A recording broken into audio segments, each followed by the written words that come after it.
Okay. Off the back of your love of DP, I think ease of execution is honestly one of the big things. Knowing when and where you're going to fight. DP ulti up, right, group up as 5. We're all together.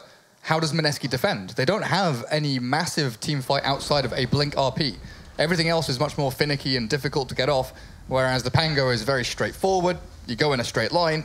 It's very simple. The flip side to that, too, though, is that if you're playing around those big ultis, you want to all be together. So if you have a lineup that's built around pick-off, and you take one of those cogs out of the machine, then suddenly you can't make that push happen. And that's where, like, Lionfinger Laguna can come out and sort of make your push a little bit harder to get at the exact timing that you want it. It's why I love the fact they've got Beastmaster DP and Shadow Shaman. We used to see it a lot with, like, Shadow Shaman DK DP, where you'd cycle your ultis. Right. So you'd use, like, you know, Death Prophet Exorcism for a tier 1, then you'd have, like, maybe a third or half the duration for a tier 2. You've got Serpent Wards for the tier 2 to really consolidate that objective, or go high ground if you need to with your Beastmaster Necrobooks. So you don't have to necessarily pop all the ultis at once and, you know, bust everything in one go. You can cycle through them quite nicely. That's a great point, Gary. And Thank you, baby. Pango, look at the odds. 6 to 1. Man, they do not believe. God, you don't know what I want to see? Is Grimstroke? No, a shockwave pulls somebody into a tree area where they can't get out. Like you cliff somebody with shockwave pulling them back. I mean, if EG was playing, unreal. I mean, if it was Jerax on the Magnus, he used to do that all the time with Earth Spirit, right? Yeah. Grabbing creeps into the trees. See, I thought he was talking about our TZGame clip. Oh, yes, I know. Okay, got it. I'm being kind and generous to players. Lacoste is being mean, evil-spirited. Poor Cliff Teasy. We all have to know our place in this world. Yeah, I'm a gentle soul. Yeah, that's right. Oh, Courier Snipe, are you ready? Shadow Shaman making it happen, but they're not. There's no Courier. Fake hype. Hashtag. That's pretty next level. You can't kill their Courier if they're not using it. Like, just don't use the Courier at all. That is amazing. Oh, look, it's a tri-lane. Mineski have learned from TNC the strength of tri-lanes, I feel. Because they weren't doing this, you know, 2 weeks ago. Oh, Febby, though. He's just going to pull this creep wave past and trying to body block. Oh, Shaman. Ooh, the aggro. Oh, bottom lane Ghost Ticket did not block the side camp with the boar. So Centaur Conqueror spawn, not the best one he can get. Ideally, it should be a Satyr for him or Hellbear Crippler. Here's the next level play, though. KP thinks that it's blocked, so he's not going to walk to the hard camp. Hellbear Crippler. This game is not... It's a potato and a tomato. Yeah. Get it right. Oh, Ninja Boogie. What is the potato called? Because the red one's a smasher. I don't know. Oh, Febby wanted to cliff. But it doesn't happen.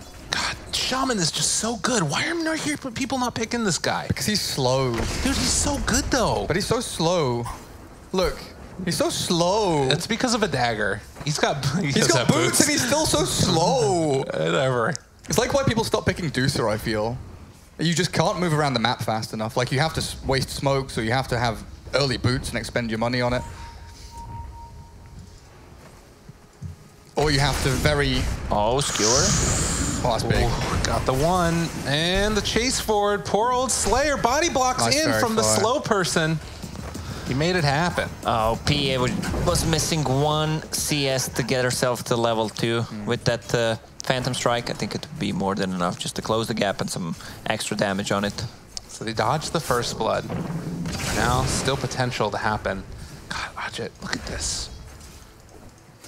Ether Shock is still such an amazing skill. 90 mana, 140 damage at level 1. Packs a punch.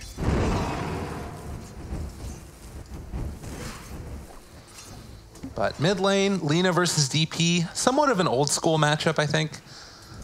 It feels like just sort of that farming fest, although right now it's Lina that's gained the better end of the deal. And Lina considered the kind of pseudo hard counter to DP. She, Exorcism comes out, you've got Laguna Blade to completely remove her from the game and waste that massive cooldown. So Shaman putting himself in position just to get killed off by the tower before anybody can TP in, and Slayer is going to get jumped on. No way to save his life, and eventually he's just going to be killed off. If Febby pushed him to low ground, I don't know what I'd do with myself. Very well done, Febby. One of the reasons I wanted the Lion pick as well, with the Shadow Shaman coming out, is Lion's a pretty good reactive hero to deal with it, because you've got 2 disables and 2 ways to stop shackles. Yeah, that is nice. And you're both pretty much the counterpart to each other. So you're going to be in very similar places on the map at any given time. Yeah, Mag is not the strongest tri-laner, but with the new Shockwave, that pulls him back, and you have a Skewer, so that's a lot of slow. You have Morphling on the other side. That's not the hero that likes to play a tri-lane. We didn't talk about the bottom lane, though. Doom against the Beastmaster. Doom can score a kill on a Beastmaster, and he farms more in this kind of a matchup because of the extra region that he has, so he's not really influenced by the harassment coming out from the boar. If he gets level 6 before the Beastmaster and he saves the Devour to kill the boar, then he can grab a kill. Okay. I mean, even sometimes getting into range to take the boar over or devour the boar can be a little bit frustrating to do, just because you get the slowdown and then the kite everywhere. But,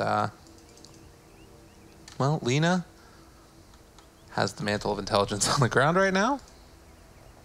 Yeah, I've seen that in my pub games. Yeah, I bet. They usually get destroyed after dropped on the ground. What did Scriff find over there? Was that a butterfly, Scriff? Is that a little, oh, look at it. Yeah. It's magic. It's really pretty. So pretty. What other animals can you find for us? There's a squirrel somewhere. Oh, if you go north a little bit, there's a turtle again. He's not. No, I'm not. No, I said north. Where you? He's looking for the squirrels down there somewhere. Okay, there's the turtle. That's a frog. Now down a little bit further. Maybe it's not a turtle. Did the turtle disappear? They removed the turtle. Where? Oh, he knows where the turtle Southwest, there was a small T-Rex. Okay. Just need to look close enough. A little bit to the left, Scriff. Where's the axolotl? I think the turtle was actually the other spot. I think that Scriff was right. There's a turtle. Look at him. He's magical. If you find all of the frogs, you can unlock the gambler. Oh, they think that's very funny. So we wait. I kind of missed the little Easter eggs that Ice Frog used to put in Dota 1. What were they? I didn't know. I've never heard of this. Literally stuff like that. Like there were like 8 frogs out on the map, hidden in the trees, and if you went and collected them all, you'd unlock a tavern in the southeast corner that could unlock the gambler, which was a hidden hero. I didn't know about that. There was a bunch of like random stuff like that. Huh. And now we get a Roche hat for Christmas. Santa hat, yeah. That one's pretty good when you get him. Look at this guy. He just wants to be a festive fella. He's just the coolest cat in town. There was no reason given for this pause either, unless I have these players muted, which it looks like I don't. Reasons. Just waiting for this game to get underway yet again. The wonderful folks over there, Mineski Dota and the Pango. Boots of travel are cancelled if the destination unit dies while channeling. See, I know this one all too well. In one of we play in the joint Dota League as kind of a staff team. I've got a bunch of 2K, 3K players that work at JD. We played as 5 together, and we're doing pretty well in a game. We've got a Void in our team. We've got a Lich. I can't remember what hero I was, but we're pushing enemy high ground.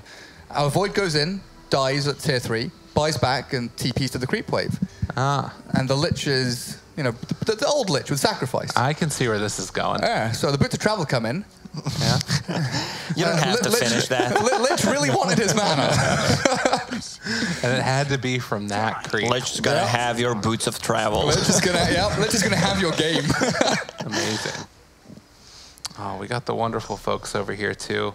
We get to see the Aegis, all the different teams that have won. Man, they're going to run out of space pretty soon.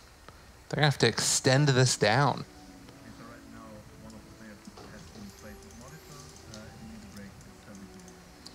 Well, it does sound like one of the players is going to need to replace his monitor. I didn't know Puppy was at the event.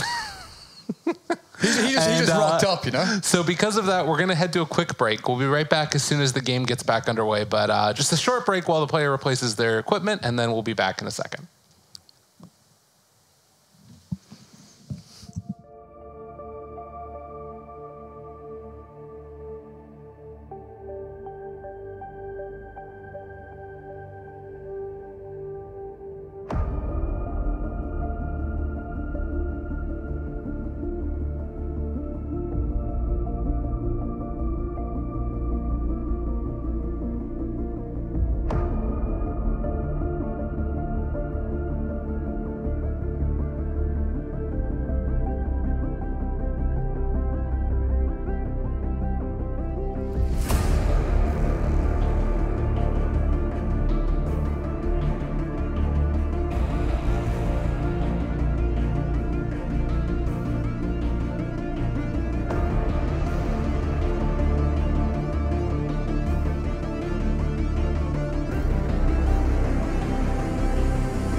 Well, and hello and welcome back, ladies and gents. We're back into this game as the hardware issue has been resolved. Now we're going to be back into it. No, Moon.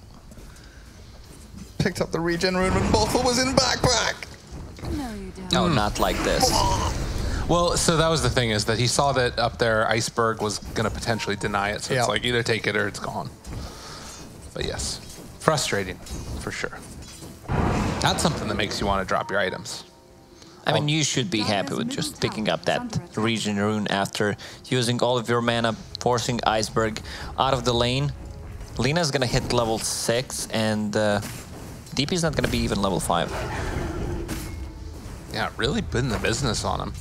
And is this a matchup that should be this one-sided?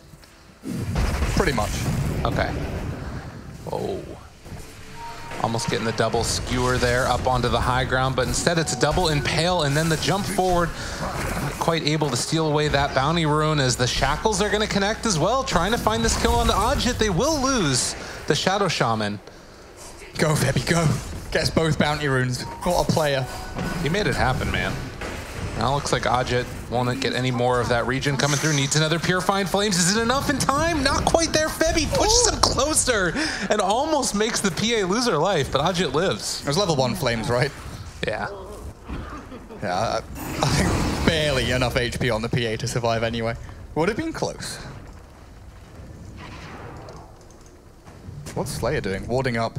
Yeah, so the mid lane, DP can never Spirit Siphon the Lina because she outranges her. Dragon Slave and LSA both shove the wave and force DP to farm under tower while harassing back.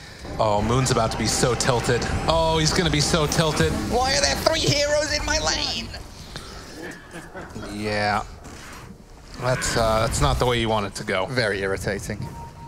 Yeah, we should watch the bottom lane. Doom, does he have enough mana for Doom and Devour? He needs 10 more mana, so if he eats the boar, gets the Doom off, but then he does not have enough for a War Stomp. Pretty limited on mana, needs to bring out some mangoes. Looks like he's comfortable just sort of dominating the lane a little bit, because he is pretty far ahead of that Beastmaster in terms of net worth. And well, just gonna drop the Laguna Blade right onto Iceberg's head, and Ninja Boogie is living, walking away on 16 HP. Oh! And a double kill for Moon. So immediately after being tilted by getting ganked by the 2 supports, he brings both of his supports into the mid lane. Right. Kills the DP and An additional one on the Shadow Shaman. Super important for that Lina. And Mineski right now are just looking like the better team. 2,000 gold lead, 6-1. They're doing it. And they're also stacking camps for PA after, once she decides to go in the jungle. Also, she's getting a lot of levels on the top lane, almost level 5 since the boat support's already rotated. The Pango do have the Death Ball, though. You know, DP Exorcism is ready. I think unlikely we'll see her really use it until maybe level 7 or 8. I'm a little surprised she's leveled it up. You know, quite often we see the 303, at least initially, and then Exorcism after. Because you want to kind of tie it in with the movement. Oh, Ghost Stick is coming in, fair enough. He's going to try and roar into mid. That might be why. But we've got the Serpent Wards coming up soon. Beastmaster's ready. Vlad's pretty much on the go. And DP, of course, very, very prominent when pushing into objectives. Beastmaster is stealing their stacks in the jungle. Yeah. But it is also going to be Lina clearing out the other stacks, potentially. Although she actually headed back mid. So there's still this gank potential that could come out if she's not careful. Although they're going to head back and try and take down the Doom as this rotation comes by virtue of Iceberg and Shaman behind. Do they have enough to take down KP? He's really quick. Ghost Stick trying to find that angle. Roar is going to be there, and they're just barely able to connect on. Going to drop the Exorcisms. Now the Shackles to follow afterwards. And KP still living. All right, he goes down. Jeez. Well, all good things get turned around again afterwards as they lose the Morphling up in the top lane. And now also this Exorcism is going to start to wear out pretty soon. Yeah, they would have loved to get that pick and convert it into an objective, the tier 1 bottom, most importantly, but I don't know if they'll be able to finish it off. Exorcism will wear off when the tower's like half HP.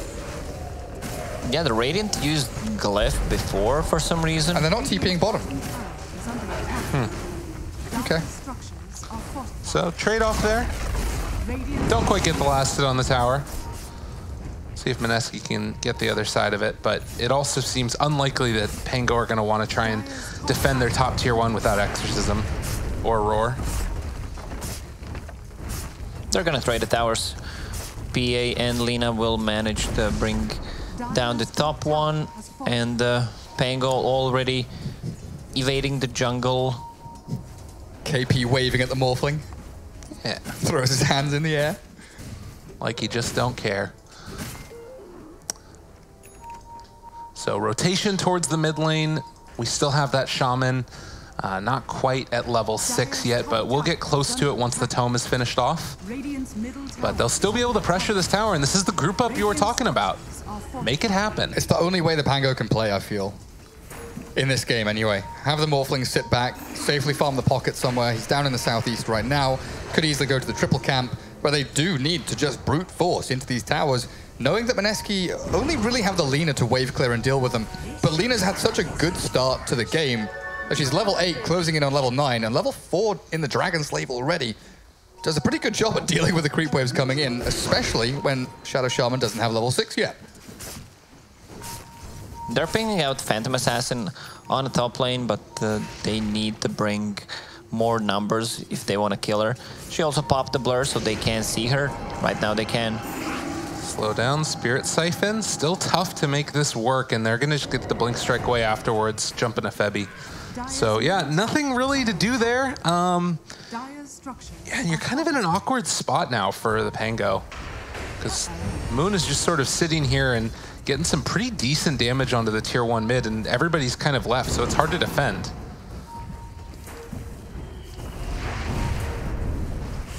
Do they glyph this catapult? No. So they won't be able to pressure anymore for the tier 1.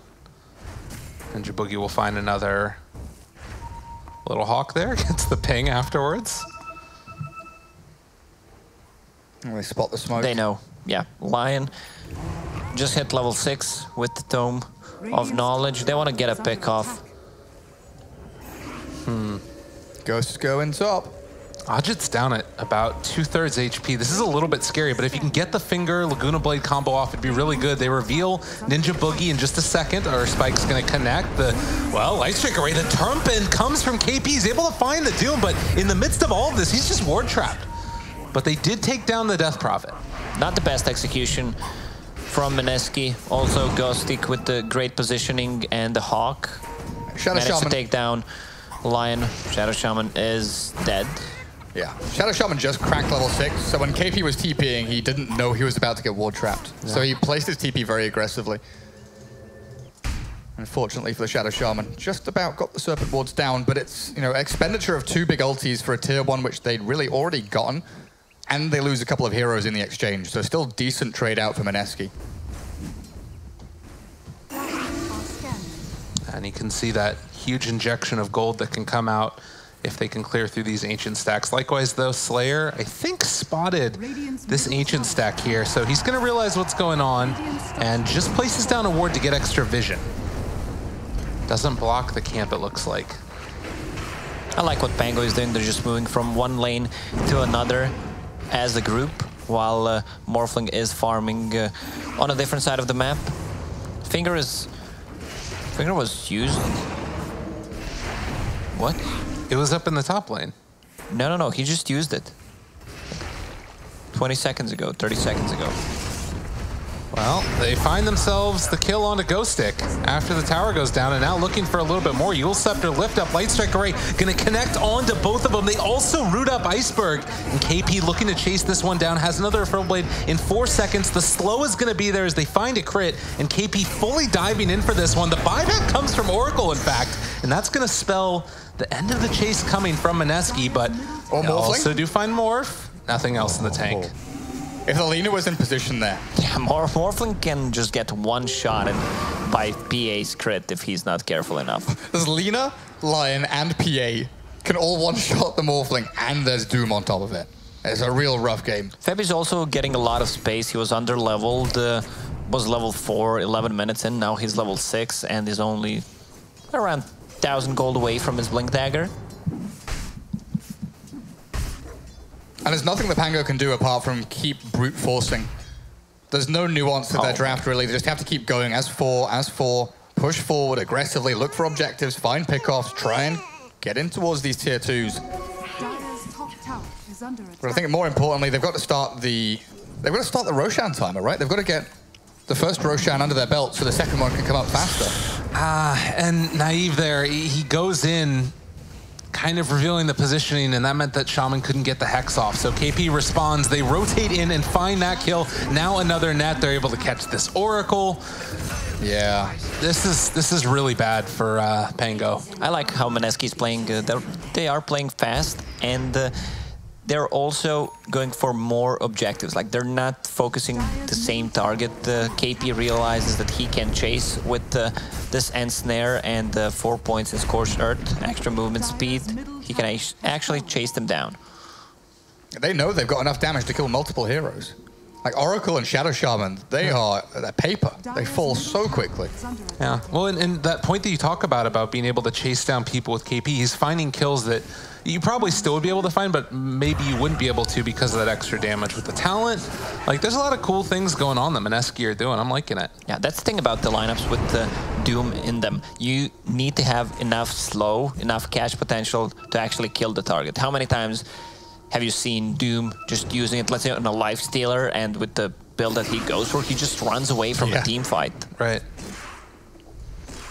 Can't really happen in this game for the Pango. They're kind of stuck in it once that Doom catches, particularly with the Ensnare.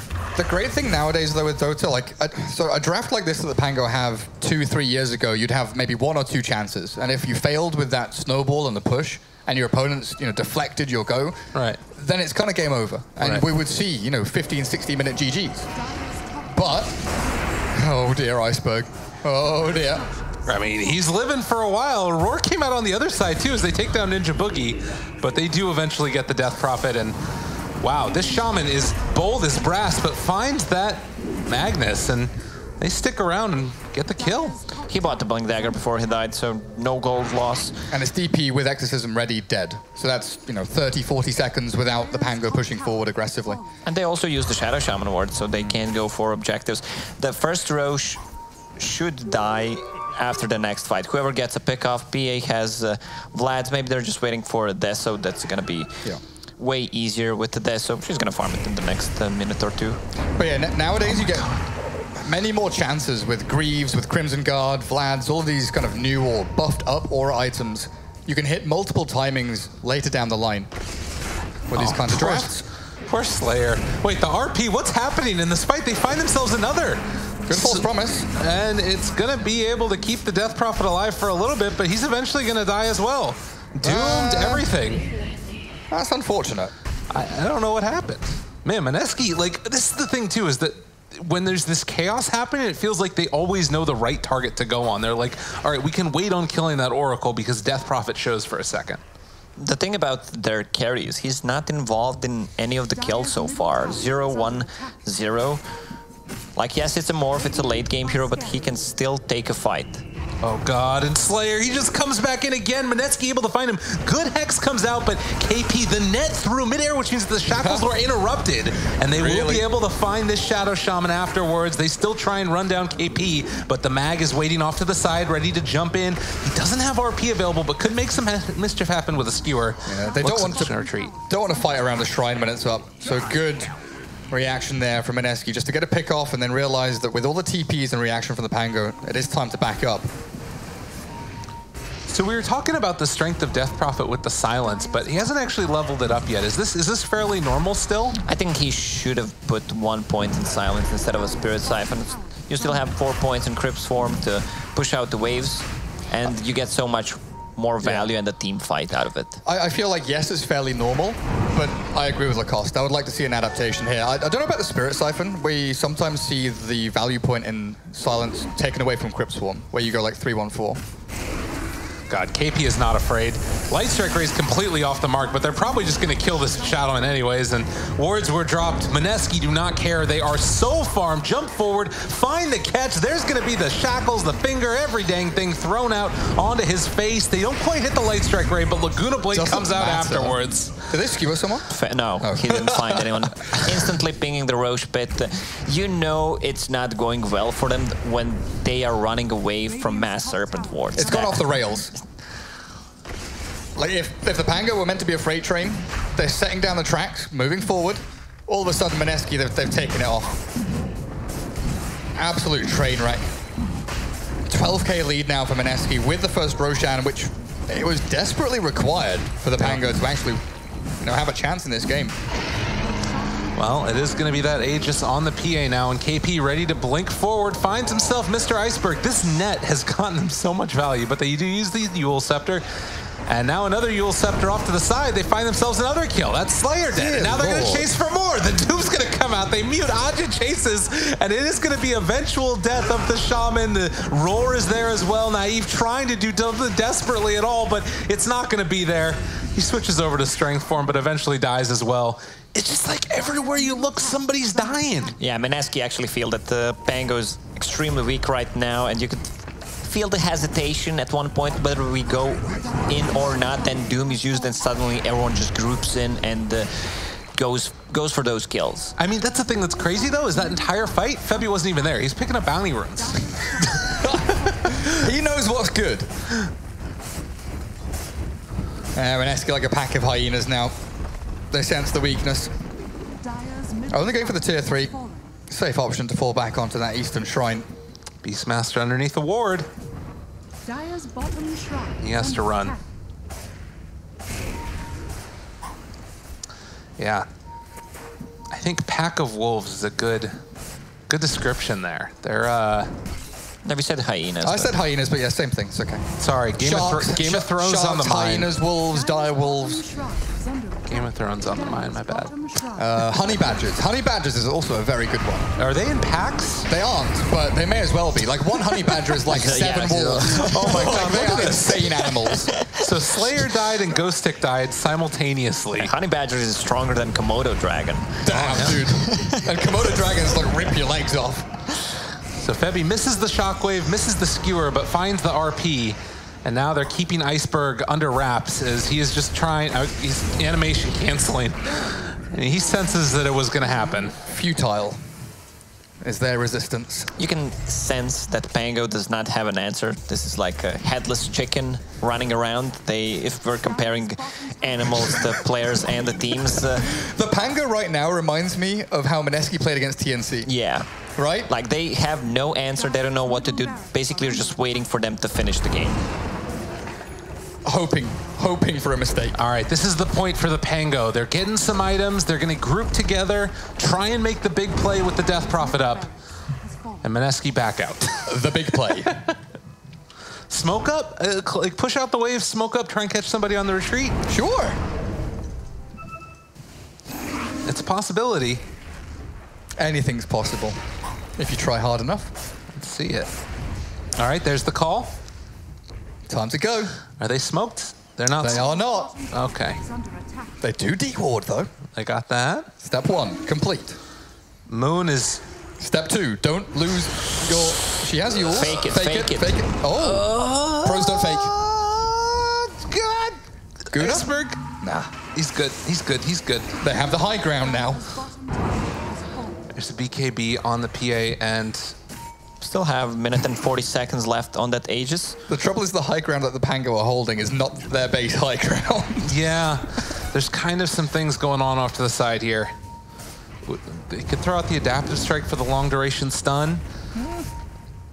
But yeah, right now it's feeling kind of rough. Febby is waiting behind. He has the smoke going. The Ghetto Shadow Blade, but they find the Hex, and now the Shackle's on the low ground. Not bad, but Moon can interrupt the Blade Strike Ray. Now Febby backs out, rooted for the moment. If the Pango step too far up, they could potentially get grouped all together for the big RP. They're looking for the opening. They don't even need the dang thing. The RP connects onto 2. They pull them both back in and die, and GG is called at Dogiki. Yeah, I love when teams are calling GG. They realize that nothing can be done in this game instead of playing it for the next like 3-4 minutes for no reason. They have buybacks, but they know. Yeah. They've known for a good 5 minutes. That was their last hurrah. Well, man, oh man, Mineski looking good. I'm impressed. I mean, we saw TNC.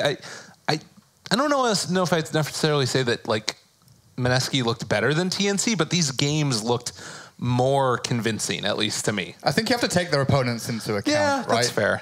I think complexity, they grew in the series against TNC, so Right. TNC, looked less good than they started off at, whereas Mineski were just very good and exceptionally good in the last game here. But the Pango didn't look good at all. It was a rough one. I did like some of the ideas that they had in the draft, and I think that there were moments where things looked cool, like Ghost Stick first 15 minutes game 1, A+. Liked it. Yeah, I talked about Ghost Stick, that he has been the stable one. Right. You need others to play with you. It's so hard. If you take those 2 games, Slayer, he had like 0-6-1 at one point. Now he's 0-9-4. It's really hard to play with the position 5 player who's actually position 6 player. Doesn't contribute that much. Same goes for Naive, who's not being involved in the kills at all. Mm-hmm. No, it's true. It was a rough one. Well, ladies and gentlemen, that's going to do it for our second series. Still one more to play at ESL One Mumbai. We'll be back in a little bit for that third series. See you guys then.